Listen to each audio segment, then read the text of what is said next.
ಆತ್ಮೀಯ ವೀಕ್ಷಕರಿಗೆ ಸ್ವಾಗತ. ನಾನು ಪಕ್ಕರೇಶ್ ನೆಲ್ನಾಯ್ಕರ್. ಹೊಸದಾಗಿ ಕನ್ನಡ ವ್ಯಾಕರಣ ವಿಷಯದ ಮೇಲೆ ವಿಡಿಯೋ ಸರಣಿಯನ್ನು ಆರಂಭಿಸಿದ್ದೇನೆ.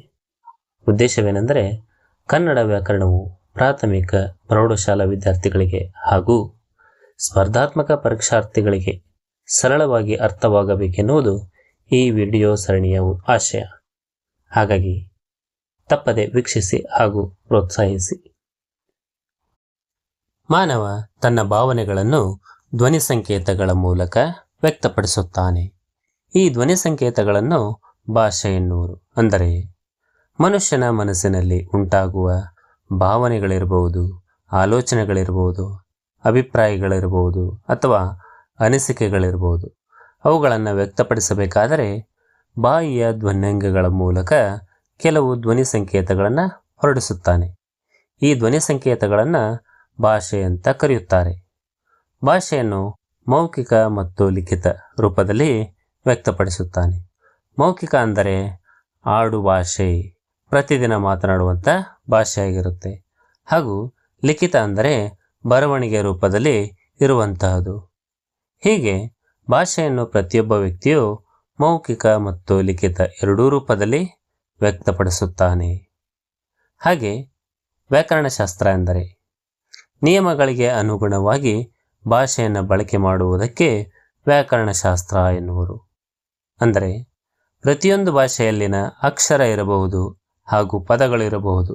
ಅವುಗಳನ್ನು ಬಳಸಿಕೊಂಡು ಭಾಷೆಯನ್ನು ರಚಿಸಬೇಕಾದರೆ ಅಲ್ಲಿ ತನ್ನದೇ ಆದ ನಿಯಮಗಳನ್ನು ರಚಿಸಿಕೊಳ್ಳುತ್ತೇವೆ.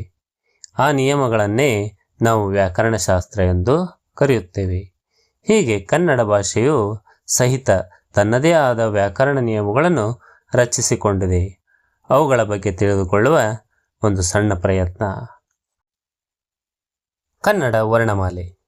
ಕನ್ನಡ ವರ್ಣಮಾಲೆಯ ಬಗ್ಗೆ ತಿಳಿದುಕೊಳ್ಳುವುದಾದರೆ ಇದರಲ್ಲಿ ಒಟ್ಟು 49 ಅಕ್ಷರಗಳಿವೆ. ಈ 49 ಅಕ್ಷರಗಳನ್ನು ಪ್ರಮುಖವಾಗಿ 3 ವಿಭಾಗಗಳಾಗಿ ವಿಂಗಡಿಸಲಾಗಿದೆ. ಅವುಗಳೆಂದರೆ ಸ್ವರಗಳು, ಯೋಗವಾಹಗಳು, ವ್ಯಂಜನಗಳು. ಸ್ವರಗಳನ್ನು ಮತ್ತೆ 3 ವಿಧಗಳಾಗಿ ವಿಂಗಡಿಸಲಾಗಿದೆ. ಅವುಗಳೆಂದರೆ ಹ್ರಸ್ವಸ್ವರ, ದೀರ್ಘಸ್ವರ, ಪ್ಲುತಸ್ವರ. ಯೋಗವಾಹಗಳಲ್ಲಿ 2 ವಿಧಗಳು. ಅವುಗಳೆಂದರೆ ಅನುಸ್ವಾರ, ವಿಸರ್ಗ. ಇನ್ನು ವ್ಯಂಜನಗಳು. ವ್ಯಂಜನಗಳನ್ನು 2 ವಿಧಗಳಾಗಿ ವಿಂಗಡಿಸಲಾಗಿದೆ. ಅವುಗಳೆಂದರೆ ವರ್ಗೀಯ ವ್ಯಂಜನ, ಅವರ್ಗೀಯ ವ್ಯಂಜನ. ವರ್ಗೀಯ ವ್ಯಂಜನಗಳನ್ನು 3 ವಿಧಗಳಾಗಿ ವಿಂಗಡಿಸಲಾಗಿದೆ. ಅವುಗಳು ಅಲ್ಪಪ್ರಾಣ, ಮಹಾಪ್ರಾಣ, ಅನುನಾಸಿಕ. ಹೀಗೆ ಕನ್ನಡ ವರ್ಣಮಾಲೆಯನ್ನು ಹಲವು ವಿಧಗಳಾಗಿ ವಿಂಗಡಿಸಲಾಗಿದೆ. ಅವುಗಳ ಸಂಪೂರ್ಣ ವಿವರಣೆ ಮುಂದಿನಂತೆ ನೋಡಬಹುದು. ಮೊದಲನೆಯದಾಗಿ ಸ್ವರಗಳು. ಸ್ವತಂತ್ರವಾಗಿ ಉಚ್ಚರಿಸಲ್ಪಡುವ ಅಕ್ಷರಗಳಿಗೆ ಸ್ವರಗಳು ಎನ್ನುವರು. ಸ್ವರಗಳು ಯಾವುದೇ ಅಕ್ಷರಗಳ ಸಹಾಯವನ್ನು ಹೊಂದಿರುವುದಿಲ್ಲ. ಇವುಗಳು ಉಚ್ಚಾರಣೆಯಲ್ಲಿ ತಮ್ಮದೇ ಆದ ಧ್ವನಿ ಸಂಕೇತಗಳನ್ನು ಹೊಂದಿರುತ್ತವೆ. ಹೀಗಾಗಿ ಇವುಗಳನ್ನು ಸ್ವತಂತ್ರ ಅಕ್ಷರಗಳು ಅಂದರೆ ಸ್ವರಾಕ್ಷರಗಳು ಎಂದು ಕರೆಯುವರು. ಅವುಗಳೆಂದರೆ ಅ, ಆ, ಇ, ಈ, ಉ, ಊ, ಋ, ಎ, ಏ, ಐ, ಓ, ಓ, ಔ. ಹೀಗೆ ಒಟ್ಟು 13 ಸ್ವರಾಕ್ಷರಗಳಿವೆ. ಈ ಸ್ವರಾಕ್ಷರಗಳನ್ನು ಮತ್ತೆ ಉಚ್ಚಾರಣೆಯ ಆಧಾರದ ಮೇಲೆ 3 ವಿಧಗಳಾಗಿ ವಿಂಗಡಿಸಲಾಗಿದೆ. ಅವುಗಳೆಂದರೆ ಹ್ರಸ್ವಸ್ವರ, ದೀರ್ಘಸ್ವರ ಮತ್ತು ಪ್ಲುತಸ್ವರ. ಹ್ರಸ್ವಸ್ವರ ಒಂದು ಮಾತ್ರ ಕಾಲಾವಧಿಯಲ್ಲಿ ಉಚ್ಚರಿಸುವ ಅಕ್ಷರಗಳಿಗೆ ಹ್ರಸ್ವಸ್ವರ ಎನ್ನುವರು. ಒಂದು ಮಾತ್ರ ಕಾಲಾವಧಿ ಅಂದರೆ ಒಂದು ಅಕ್ಷರ ಉಚ್ಚರಿಸಲು ತೆಗೆದುಕೊಳ್ಳತಕ್ಕಂಥ ಸಮಯ ಎಂದರ್ಥ. ಅವುಗಳೆಂದರೆ ಅ, ಈ, ಉ, ಋ, ಎ, ಓ. ಒಟ್ಟು ಹ್ರಸ್ವಸ್ವರ ಅಕ್ಷರಗಳು 6. ದೀರ್ಘಸ್ವರ 2 ಮಾತ್ರ ಕಾಲಾವಧಿಯಲ್ಲಿ ಉಚ್ಚರಿಸುವ ಅಕ್ಷರಗಳಿಗೆ ದೀರ್ಘಸ್ವರ ಎನ್ನುವರು. 2 ಮಾತ್ರ ಕಾಲಾವಧಿ ಅಂದರೆ 2 ಅಕ್ಷರ ಉಚ್ಚರಿಸಲು ತೆಗೆದುಕೊಳ್ಳುವ ಸಮಯ ಎಂದರ್ಥ. ಅವುಗಳು ಆ, ಈ, ಉ, ಎ, ಐ, ಓ, ಔ. ಒಟ್ಟು ದೀರ್ಘ ಸ್ವರಗಳು 7. ಪ್ಲುತಸ್ವರ. 3 ಮಾತ್ರ ಕಾಲಾವಧಿಯಲ್ಲಿ ಉಚ್ಚರಿಸುವ ಅಕ್ಷರಗಳಿಗೆ ಪ್ಲುತಸ್ವರ ಎನ್ನುವರು. ಈ ದೀರ್ಘ ಸ್ವರಗಳನ್ನೇ ಮತ್ತೆ ಇನ್ನೂ ದೀರ್ಘವಾಗಿ ಹೇಳುವಾಗ 3 ಮಾತ್ರ ಕಾಲಾವಧಿ ಎಂದು ಕರೆಯುವರು.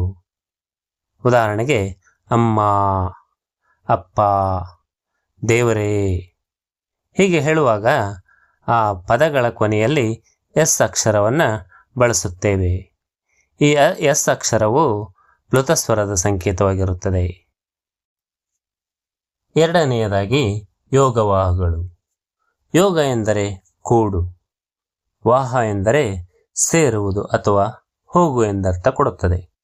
ಅಂದರೆ ಬೇರೊಂದು ಅಕ್ಷರದ ಜೊತೆಗೆ ಕೂಡಿ ಉಚ್ಚರಿಸುವುದಕ್ಕೆ ಯೋಗವಾಹಗಳು ಎನ್ನುವರು. ಯೋಗವಾಹಗಳನ್ನು 2 ವಿಧಗಳಾಗಿ ವಿಂಗಡಿಸಲಾಗಿದೆ. ಅವುಗಳೆಂದರೆ ಅನುಸ್ವಾರ, ಇದನ್ನು 1 ಸೊನ್ನೆಯಿಂದ ಗುರುತಿಸಲಾಗುವುದು. ವಿಸರ್ಗ, ಇದನ್ನು 2 ಸೊನ್ನೆಯಿಂದ ಗುರುತಿಸಲಾಗುವುದು.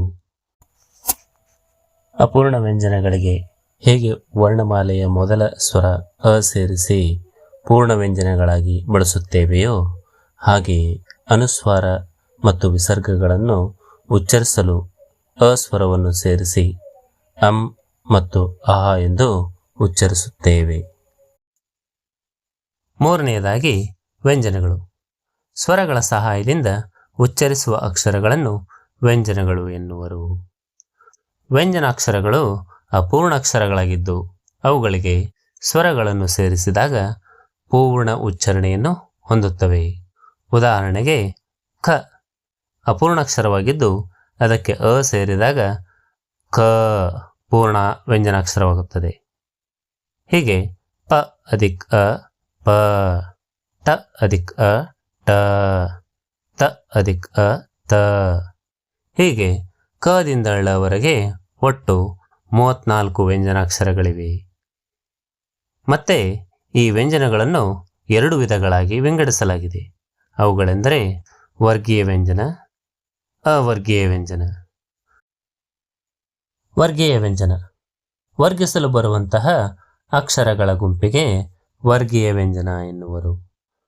ಅಂದರೆ ಅಕ್ಷರಗಳು ಹುಟ್ಟುವ ಧ್ವನ್ಯಂಗಗಳಾಗಿರಬಹುದು, ಅಕ್ಷರಗಳ ರೂಪ ಸಾಮ್ಯತೆ ಆಗಿರಬಹುದು, ಹಾಗೂ ಅಕ್ಷರಗಳ ಧ್ವನಿ ಸಾಮ್ಯತೆ ಆಧಾರದ ಮೇಲೆ ವಿಂಗಡಿಸಿದ 5 ಅಕ್ಷರಗಳ ಗುಂಪಿಗೆ ವರ್ಗೀಯ ವ್ಯಂಜನಗಳು ಅಂತ ಕರೆಯುತ್ತೇವೆ. ಅವುಗಳೆಂದರೆ ಕ ವರ್ಗ, ಚ ವರ್ಗ, ಟ ವರ್ಗ, ತ ವರ್ಗ, ಪ ವರ್ಗ. ಪ್ರತಿ ವರ್ಗದಲ್ಲಿ 5 ಅಕ್ಷರಗಳಿದ್ದು ಒಟ್ಟು 25 ಅಕ್ಷರಗಳಿವೆ. ಮೊದಲನೆಯದಾಗಿ ಕ ವರ್ಗ. ಈ ಅಕ್ಷರಗಳು ಕಂಠಭಾಗದಲ್ಲಿ ಅಂದರೆ ಗಂಟಲಿನಲ್ಲಿ ಹುಟ್ಟುವುದರಿಂದ ಇವುಗಳನ್ನು ಕಂಠಕ್ಷರಗಳು ಎನ್ನುವರು. ಅವುಗಳೆಂದರೆ ಕ, ಖ, ಗ, ಘ, ङ. ಹೀಗೆ ಒಟ್ಟು 5 ಕಂಠಕ್ಷರಗಳಿವೆ. ಎರಡನೆಯದಾಗಿ ಚ ವರ್ಗ. ಈ ಅಕ್ಷರಗಳು ತಾಲುವಿನ ಸಹಾಯದಿಂದ, ತಾಲುವು ಅಂದರೆ ನಾಲಿಗೆಯು ದವಡೆಗೆ ತಾಗುವುದರಿಂದ ಹುಟ್ಟುತ್ತವೆ. ಹಾಗಾಗಿ ಇವುಗಳನ್ನು ತಾಲವ್ಯಾಕ್ಷರಗಳು ಎನ್ನುವರು. ಅವುಗಳೆಂದರೆ ಚ, ಛ, ಜ, ಝ, ಞ. ಒಟ್ಟು 5 ತಾಲವ್ಯಾಕ್ಷರಗಳಿವೆ. ಮೂರನೇದಾಗಿ ಟ ವರ್ಗ.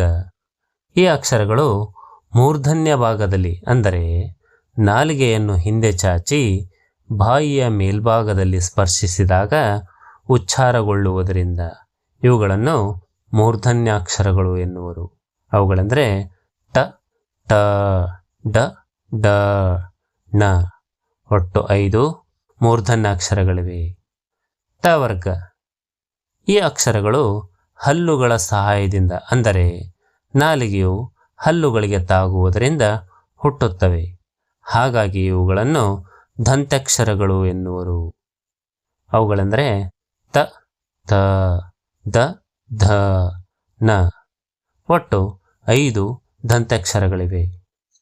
ಪ ವರ್ಗ. ಈ ಅಕ್ಷರಗಳು 2 ತುಟಿಗಳು ತಾಗುವುದರಿಂದ ಹುಟ್ಟುತ್ತವೆ. ಹಾಗಾಗಿ ಇವುಗಳನ್ನು ಓಷ್ಠಾಕ್ಷರಗಳು ಎನ್ನುವರು. ಅವುಗಳೆಂದರೆ ಪ, ಪ, ಬ, ಬ, ಮ. ಒಟ್ಟು 5 ಓಷ್ಠಾಕ್ಷರಗಳಿವೆ. ಹೀಗೆ ಈ ವರ್ಗೀಯ ವ್ಯಂಜನಗಳನ್ನು ರೂಪ ಸಾಮ್ಯತೆ, ಧ್ವನ್ಯಂಗಗಳು ಹಾಗೂ ಅಕ್ಷರಗಳ ಧ್ವನಿ ಸಾಮ್ಯತೆ ಆಧಾರದ ಮೇಲೆ 5 ವರ್ಗಗಳಾಗಿ ವಿಂಗಡಿಸಲಾಗಿದೆ.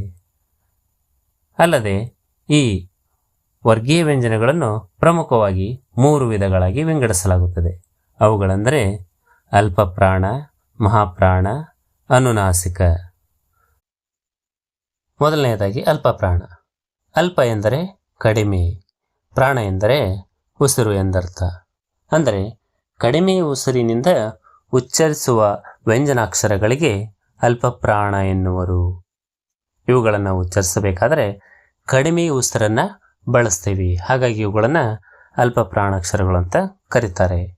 ಇವುಗಳು ವರ್ಗದ 1 ಮತ್ತು 3ನೇ ಅಕ್ಷರಗಳಾಗಿರ್ತವೆ. ಅವುಗಳೆಂದರೆ ವರ್ಗದ 1ನೇ ಅಕ್ಷರಗಳಾಗಿರ್ತಕ್ಕಂಥವು ಕ, ಚ, ಟ, ತ, ಪ. ಇನ್ನು 3ನೇ ಅಕ್ಷರಗಳಾಗಿರ್ತಕ್ಕಂಥವು ಗ, ಜ, ಡ, ದ, ಬ. ಹೀಗೆ ಒಟ್ಟು 10 ಅಲ್ಪ ಪ್ರಾಣಾಕ್ಷರಗಳಿವೆ. ಎರಡನೆಯದಾಗಿ ಮಹಾಪ್ರಾಣ. ಮಹಾ ಎಂದರೆ ಹೆಚ್ಚು, ಪ್ರಾಣ ಎಂದರೆ ಉಸಿರು ಎಂದರ್ಥ.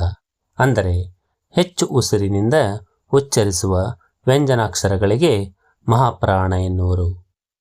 ಅಂದರೆ ಈ ಅಕ್ಷರಗಳನ್ನು ಉಚ್ಚರಿಸಬೇಕಾದರೆ ಹೆಚ್ಚು ಉಸಿರನ್ನು ಬಳಸಬೇಕಾಗತ್ತೆ. ಹಾಗಾಗಿ ಇವುಗಳನ್ನು ಮಹಾಪ್ರಾಣಾಕ್ಷರಗಳು ಅಂತ ಕರೀತಾರೆ. ಇವುಗಳು ವರ್ಗದ 2 ಮತ್ತು 4ನೇ ಅಕ್ಷರಗಳಾಗಿರ್ತವೆ. ಅವುಗಳೆಂದರೆ 2ನೇ ಅಕ್ಷರಗಳು ಕ, ಛ, ಟ, ತ, ಪ. ಇನ್ನು 4ನೇ ಅಕ್ಷರಗಳಾಗಿರ್ತಕ್ಕಂಥವು ಘ, ಝ, ಢ, ಧ, ಬ. ಹೀಗೆ ಒಟ್ಟು 10 ಮಹಾಪ್ರಾಣಾಕ್ಷರಗಳಿವೆ. ಮೂರನೇದಾಗಿ ಅನುನಾಸಿಕ. ಅನು ಎಂದರೆ ಉಚ್ಚಾರಣೆ, ನಾಸಿಕ ಎಂದರೆ ಮೂಗು ಎಂದರ್ಥ. ಅಂದರೆ ಮೂಗಿನ ಸಹಾಯದಿಂದ ಉಚ್ಚರಿಸುವ ವ್ಯಂಜನಾಕ್ಷರಗಳಿಗೆ ಅನುನಾಸಿಕ ಎನ್ನುವರು. ಈ ಅಕ್ಷರಗಳನ್ನು ಉಚ್ಚರಿಸಬೇಕಾದ್ರೆ ಮೂಗಿನ ಸಹಾಯ ಬೇಕೇ ಬೇಕು. ಹಾಗಾಗಿ ಇವುಗಳನ್ನು ಅನುನಾಸಿಕ ಅಕ್ಷರಗಳು ಅಂತ ಕರೀತಾರೆ. ಇವುಗಳು ವರ್ಗದ 5ನೇ ಅಕ್ಷರಗಳಾಗಿರ್ತವೆ. ಅವುಗಳೆಂದರೆ ङ, ಞ, ಣ, ನ, ಮ. ಹೀಗೆ ಒಟ್ಟು 5 ಅನುನಾಸಿಕ ಅಕ್ಷರಗಳಿವೆ. ಕೊನೆಯದಾಗಿ ವ್ಯಂಜನಗಳಲ್ಲಿ 2ನೇ ವಿಧ ಅವರ್ಗೀಯ ವ್ಯಂಜನ. ವರ್ಗಿಸಲು ಬಾರದ ಅಕ್ಷರಗಳಿಗೆ ಅವರ್ಗೀಯ ವ್ಯಂಜನಗಳು ಎನ್ನುವರು. ಅಂದರೆ ಅಕ್ಷರಗಳು ಹುಟ್ಟುವ ಧ್ವನ್ಯಂಗಗಳು, ಅಕ್ಷರಗಳ ರೂಪ ಸಾಮ್ಯತೆ ಹಾಗೂ ಅಕ್ಷರಗಳ ಧ್ವನಿ ಸಾಮ್ಯತೆ ಆಧಾರದ ಮೇಲೆ ವಿಂಗಡಿಸಲು ಬಾರದಂಥ ಅಕ್ಷರಗಳ ಗುಂಪಿಗೆ ಅವರ್ಗೀಯ ವ್ಯಂಜನಗಳು ಎಂದು ಕರೆಯುವರು. ಅವುಗಳೆಂದರೆ ಯ, ರ, ಲ, ವ, ಶ, ಶ, ಸ, ಹ, ಳ. ಹೀಗೆ ಅವರ್ಗೀಯ ವ್ಯಂಜನಗಳು ಒಟ್ಟು 9 ಇವೆ. ಹಾಗೆಯೇ ಕನ್ನಡ ವರ್ಣಮಾಲೆಯಲ್ಲಿ ಗಮನಿಸಬೇಕಾದ ವಿಶೇಷತೆಗಳೆಂದರೆ ಈ ಸಂಧ್ಯಕ್ಷರಗಳು. ಹಾಗಾದರೆ ಸಂಧ್ಯಕ್ಷರಗಳು ಎಂದರೇನು? 2 ಸ್ವರಗಳು ಸಂಧಿಸಿ ಹೊಸದೊಂದು ಸ್ವರವನ್ನು ಉತ್ಪನ್ನಗೊಳಿಸುವುದರಿಂದ ಈ ಸ್ವರಗಳನ್ನು ಸಂಧ್ಯಕ್ಷರಗಳು ಎಂದು ಕರೆಯುತ್ತಾರೆ. ಅಂದರೆ 2 ಸ್ವರಾಕ್ಷರಗಳು ಪರಸ್ಪರ ಸಂಯೋಜನೆ ಹೊಂದಿದಾಗ ಉಂಟಾಗುವ ಇನ್ನೊಂದು ಸ್ವರಾಕ್ಷರಗಳಿಗೆ ಸಂಧ್ಯಕ್ಷರಗಳು ಅಂತ ಕರಿತೀವಿ. ಇವುಗಳು 2 ಮಾತ್ರ ಕಾಲ ಅವಧಿಯಲ್ಲಿ ಉಚ್ಚರಿಸುವುದರಿಂದ ಇವುಗಳನ್ನು ದೀರ್ಘ ಸ್ವರಗಳು ಅಂತಲೂ ಸಹ ಕರೆಯುವರು. ಅವುಗಳೆಂದರೆ ಅ ಪ್ಲಸ್ ಎ, ಐ, ಅ ಪ್ಲಸ್ ಓ, ಔ. ಇಲ್ಲಿ ಐ ಮತ್ತು ಔ ಅಕ್ಷರಗಳು ಎರಡು ಸ್ವರಾಕ್ಷರಗಳ ಸಂಯೋಜನೆಯಿಂದ ಉಂಟಾಗುವುದರಿಂದ ಇವುಗಳನ್ನು ಸಂಧ್ಯಕ್ಷರಗಳು ಎಂದು ಕರೆಯುವರು. ಹಾಗೆಯೇ ಇನ್ನೊಂದು ವಿಶೇಷತೆ ಗಮನಿಸುವುದಾದರೆ ಅಕ್ಷರಗಳ ಉತ್ಪತ್ತಿ. ಈ ಹಿಂದೆ ವ್ಯಂಜನಗಳ ಉತ್ಪತ್ತಿ ಸ್ಥಾನವನ್ನು ನಾವು ಗಮನಿಸಿದ್ದೆವು.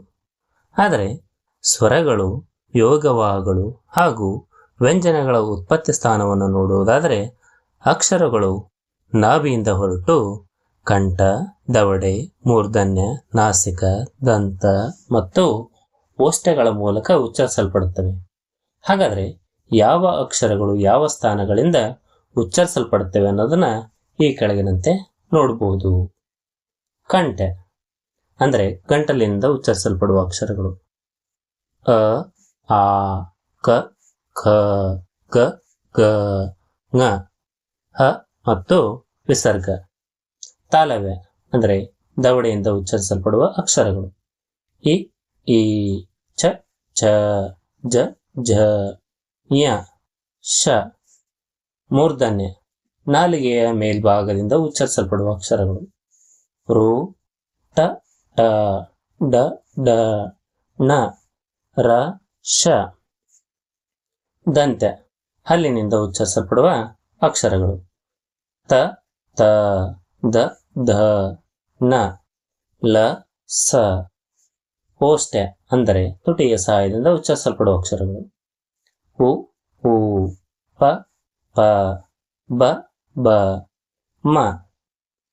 ನಾಸಿಕ ಅಂದರೆ ಮೂಗಿನ ಸಹಾಯದಿಂದ ಉಚ್ಚರಿಸುವ ಅಕ್ಷರಗಳು ङ, ಯ, ಣ, ನ, ಮ. ಕಂಠತಾಲು ಅಂದರೆ ಗಂಟಲು ಮತ್ತು ದವಡೆ ಸಹಾಯದಿಂದ ಉಚ್ಚರಿಸಲ್ಪಡುವ ಅಕ್ಷರಗಳು ಎ, ಎ, ಐ. ಕಂಠೋಷ್ಠ್ಯ ಅಂದರೆ ಗಂಟಲು ಮತ್ತು ತುಟಿಯ ಸಹಾಯದಿಂದ ಉಚ್ಚರಿಸಲ್ಪಡುವ ಅಕ್ಷರಗಳು ಓ, ಓ, ಔ. ದಂತೋಷ್ಠ್ಯ ದಂತ ಮತ್ತು ತುಟಿಯ ಸಹಾಯದಿಂದ ಉಚ್ಚರಿಸಲ್ಪಡುವ ಅಕ್ಷರಗಳು ವ. ಇನ್ನು ಕಂಠನಾಸಿಕ ಈ ಅಕ್ಷರ ಯಾವುದಂದ್ರೆ ಅನುಸ್ವಾರ. ಹೀಗೆ ಕನ್ನಡ ವರ್ಣಮಾಲೆಯಲ್ಲಿರುವ ಅಕ್ಷರಗಳನ್ನು ಹಲವಾರು ವಿಧಗಳಾಗಿ ಹಲವು ಭಾಗಗಳಾಗಿ ವಿಂಗಡಿಸಲಾಗಿದೆ. ಅವುಗಳ ಬಗ್ಗೆ ಸಂಪೂರ್ಣವಾಗಿ ಈ ತರಗತಿ ಒಳಗಡೆ ತಿಳ್ಕೊಂಡಿದ್ದೀವಿ. ಇದರ ಬಗ್ಗೆ ನಿಮ್ಮ ಅಭಿಪ್ರಾಯ ಅಥವಾ ಅನಿಸಿಕೆ ಅಥವಾ ಈ ವಿಷಯದಲ್ಲಿ ಏನಾದರೂ ತಪ್ಪಿದ್ದಲ್ಲಿ ನಿಮ್ಮ ಅಭಿಪ್ರಾಯಗಳನ್ನು ತಿಳಿಸಿ. ಧನ್ಯವಾದಗಳು.